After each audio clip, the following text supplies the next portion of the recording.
antibiotic resistance in India is in a mega proportion. So I'm dealing with two of the major tertiary care hospitals which has best of the antibiotic policy and the hand hygiene care. There also the antibiotic resistance is too much to bear. The common bugs in the ICU, which are gram-negative bacteria, they are very difficult to treat.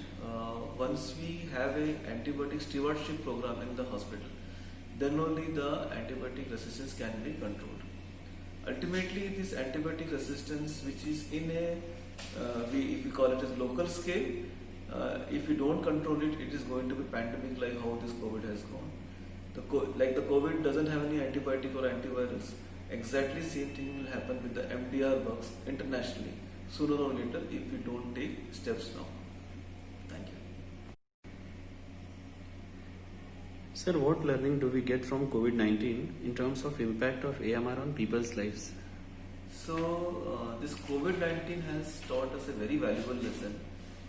This was a bug which we were not prepared internationally. No one was aware this bug is going to come. And the way the world has learned to know this bug and to treat and understand this behavior is very good, very commendable. Even though the origin of the bug is not known, still we are heading towards a vaccine. This is a big achievement. In 6 months to 1 year, we are having a new disease and a new vaccine also.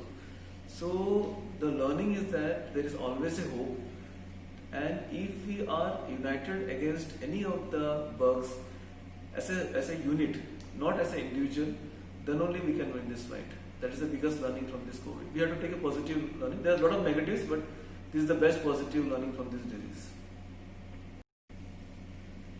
Sir, what all things a common man needs to understand and work on to reduce this growing threat of antibiotic resistance?